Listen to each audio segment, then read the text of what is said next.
ಕನಸು ಶಿಕ್ಷಣ ಮತ್ತು ಗ್ರಾಮೀಣ ಅಭಿವೃದ್ಧಿ ಟ್ರಸ್ಟ್ನಿಂದ ಜೂನ್ 26ರಂದು ಒಂದು ದಿನದ ಸ್ಪರ್ಧಾತ್ಮಕ ಪರೀಕ್ಷೆ ಉಚಿತ ಕಾರ್ಯಾಗಾರವನ್ನು ನಗರದ ಸಿದ್ದರಾಮ ಜಂಬಲದಿನ್ನಿ ರಂಗಮಂದಿರದಲ್ಲಿ ಆಯೋಜಿಸಲಾಗಿದೆ ಎಂದು ಸಂಸ್ಥೆಯ ಅಧ್ಯಕ್ಷ ರವಿಚಂದ್ರನ್ ಗೋನ್ವಾರ್ ಹೇಳಿದರು. ಗ್ರಾಮೀಣ ಭಾಗದ ವಿದ್ಯಾರ್ಥಿಗಳು ಕೆಎಎಸ್ ಸೇರಿದಂತೆ ವಿವಿಧ ಸ್ಪರ್ಧಾತ್ಮಕ ಪರೀಕ್ಷೆ ಸಿದ್ಧತೆ ನಡೆಸುತ್ತಿದ್ದಾರೆ. ವಿದ್ಯಾರ್ಥಿಗಳಿಗೆ ಅನುಕೂಲವಾಗಲು ತಜ್ಞರ ಮಾರ್ಗದರ್ಶಕ ಅಗತ್ಯವಾಗಿದೆ. ಸಂಪನ್ಮೂಲ ವ್ಯಕ್ತಿಯಾಗಿ ಬೆಂಗಳೂರಿನ ಪ್ರೊಫೆಸರ್ ಮಂಜುನಾಥ್ ಆಗಮಿಸಿ ಮಾರ್ಗದರ್ಶನ ನೀಡಲಿದ್ದಾರೆ. ಇದರ ಒಂದು ಸದುಪಯೋಗವನ್ನು ವಿದ್ಯಾರ್ಥಿಗಳು ಪಡೆದುಕೊಳ್ಳಬೇಕು ಎಂದು ಕರೆ ನೀಡಿದರು. ಕನಸು ಕೆಎಸ್ ಅಕಾಡೆಮಿ ವತಿಯಿಂದ ಒಂದು ದಿನದ ಉಚಿತ ಕಾರ್ಯಾಗಾರವನ್ನು ಹಮ್ಮಿಕೊಳ್ಳಲಾಗಿದೆ. ಇದೇ ತಿಂಗಳು ದಿನಾಂಕ 26/6/2024 ಬುಧವಾರದಂದು ಜಂಗಮಂದಿರದಲ್ಲಿ ಹಮ್ಮಿಕೊಳ್ಳಲಾಗಿದೆ.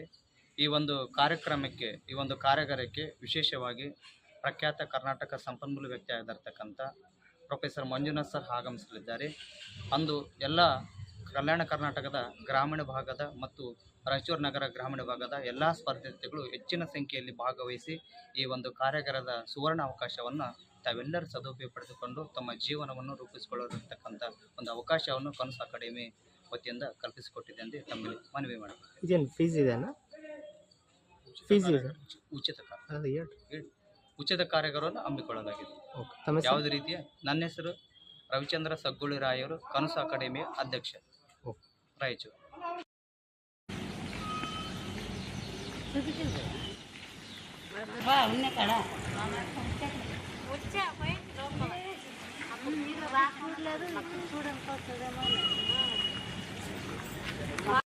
ರಾಯಚೂರು ನಗರದ ದೇವರ ಕಾಲೋನಿ ಸಾಂತ್ವನ ಕೇಂದ್ರದಲ್ಲಿ ಯುವತಿಯೋರ್ವಳು ಕಟ್ಟಡದಿಂದ ಹಾರಿದ ಆತ್ಮಹತ್ಯೆಗೆ ಯತ್ನಿಸಿದ ಘಟನೆ ನಡೆದಿದೆ. ಪ್ರೇಮ ವಿಚಾರಕ್ಕೆ ಠಾಣೆ ಮೆಟ್ಟಿಲು ಹತ್ತಿತ್ತು. ವಿನಯ್ ರೆಡ್ಡಿ ಮತ್ತು ಅನುರಾಧ ಪರಸ್ಪರ ಪ್ರೀತಿಸುತ್ತಿದ್ದರು. ರಕ್ಷಣೆ ಕೋರಿ ಮಾರ್ಕೆಟ್ ಯಾರ್ಡ್ ಪೊಲೀಸ್ ಠಾಣೆಗೆ ಹೋಗಿದ್ದರು. ಆರಂಭದಲ್ಲಿ ಮದುವೆಗೆ ಯುವತಿ ಮನೆಯವರು ಒಪ್ಪಿಗೆ ನೀಡಿರಲಿಲ್ಲ. ಯುವತಿ ಹಠಿ ಮಾಡಿದ ಹಿನ್ನೆಲೆಯಲ್ಲಿ ಒಪ್ಪಿಗೆ ಸೂಚಿಸಿದ್ದರು. ಆದರೆ ಪ್ರಿಯಕರನ ಮನೆಯವರು ಒಪ್ಪಿರಲಿಲ್ಲ. ಹೀಗಾಗಿ ಯುವತಿಯನ್ನು ಪೊಲೀಸರು ಸಾಂತ್ವನ ಕೇಂದ್ರಕ್ಕೆ ಕಳುಹಿಸಿದ್ದರು. ಈ ಮಧ್ಯೆ ಯುವಕ ಮದುವೆಗಾಗಿ ನಿರಾಕರಿಸಿದ್ದಾನೆ ಎಂದು ಹೇಳಲಾಗುತ್ತಿದೆ. ಇದರಿಂದ ಯುವತಿ ಮುಂದೆ ಏನು ಮಾಡಬೇಕು ಎಂಬುದು ತಿಳಿಯದೆ ಈ ಒಂದು ಸಾಂತ್ವನ ಕೇಂದ್ರದ ಕಟ್ಟಡ ಹತ್ತಿ ರಾತ್ರಿ ವೇಳೆ ಮೇಲಿಂದ ಹಾರಿ ಆತ್ಮಹತ್ಯೆಗೆ ಯತ್ನಿಸಿದ್ದಾಳೆ. ಗಾಯಗೊಂಡ ಯುವತಿಯನ್ನ ಆಸ್ಪತ್ರೆಗೆ ಕರೆದೊಯ್ದಾದರೂ ಚಿಕಿತ್ಸೆ ಫಲಕಾರಿಯಾಗದೆ ಮೃತಪಟ್ಟಿದ್ದಾಳೆ ಎಂದು ಹೇಳಲಾಗುತ್ತಿದೆ. ಇನ್ನು ಈ ಒಂದು ಘಟನೆಯು ಸಾಂತ್ವನ ಕೇಂದ್ರ ವೆಸ್ಟ್ ಪೊಲೀಸ್ ಠಾಣಾ ವ್ಯಾಪ್ತಿಯಲ್ಲಿ ಘಟನೆ ಜರುಗಿದೆ.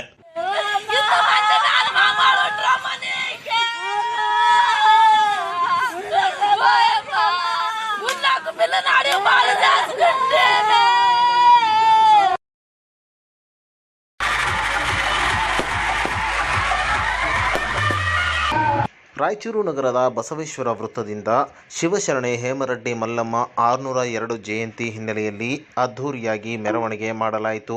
ತಾಲೂಕು ರೆಡ್ಡಿ ಸಮಾಜದ ವತಿಯಿಂದ ಆಯೋಜನೆ ಮಾಡಲಾಗಿದ್ದ ಕಾರ್ಯಕ್ರಮದಲ್ಲಿ ಸಾರೋಟದಲ್ಲಿ ಹೇಮರೆಡ್ಡಿ ಮಲ್ಲಮ್ಮ ಹಾಗೂ ವೇಮನ ಭಾವಚಿತ್ರದೊಂದಿಗೆ ಪಟಾಕಿ ಸಿಡಿಸಿ ಬಾಜಿ ಭಜಂತ್ರಿಯೊಂದಿಗೆ ಡೊಳ್ಳುಗಳೊಂದಿಗೆ ನೂರಾರು ಸಂಖ್ಯೆಯಲ್ಲಿ ರೆಡ್ಡಿ ಸಮುದಾಯದಿಂದ ಅದ್ಧೂರಿ ಮೆರವಣಿಗೆ ಮಾಡಲಾಯಿತು.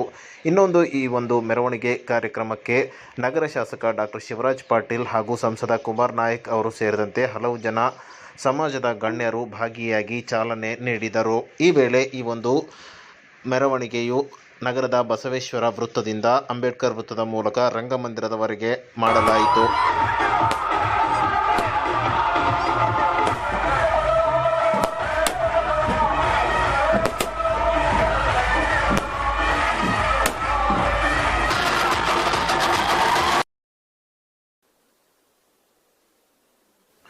ರಾಯಚೂರು ನಗರದ ದೇವರ ಕಾಲೋನಿಯಲ್ಲಿ ಇರುವಂತಹ ಸಾಂತ್ವನ ಕೇಂದ್ರದಲ್ಲಿ 18 ವರ್ಷದ ಯುವತಿಯೋರ್ವಳು ಮೊದಲ ಮಹಡಿಯಿಂದ ಜಿಗಿದು ಆತ್ಮಹತ್ಯೆ ಮಾಡಿಕೊಂಡ ಘಟನೆಯೊಂದು ನಡೆದಿದೆ. ಈ ಒಂದು ಘಟನೆಯ ವಿಡಿಯೋ ಭಯಾನಕವಾಗಿದ್ದು ಮೊದಲ ಮಹಡಿಯಿಂದ ಜಿಗಿಯುವ ಒಂದು ವಿಡಿಯೋ ಸೆರೆಯಾಗಿದೆ. ಇನ್ನು ಈ ವಿಚಾರಕ್ಕೆ ಸಂಬಂಧಪಟ್ಟಂತೆ ನೋಡಿದಾಗ ಈ ಒಂದು ಘಟನೆಗೆ ಪ್ರಮುಖವಾಗಿ ಪ್ರೀತಿ ವಿಚಾರವೇ ಕಾರಣವಾಗಿದೆ ಎಂದು ತಿಳಿದು ಬಂದಿದೆ.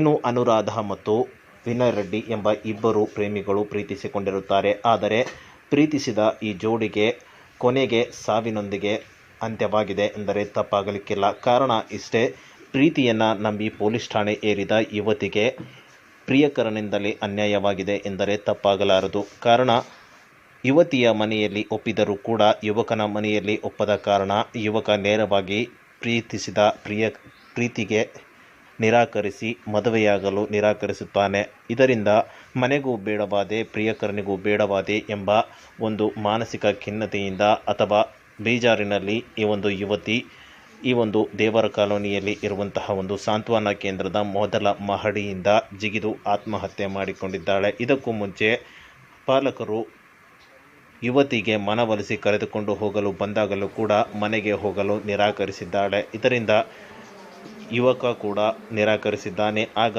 ಈ ಒಂದು ಗೊಂದಲಕ್ಕೆ ಸಿಲುಕಿ ಯುವತಿ ಈ ಒಂದು ಆತ್ಮಹತ್ಯೆಯ ನಿರ್ಧಾರಕ್ಕೆ ಮುಂದಾಗಿದ್ದಾಳೆ.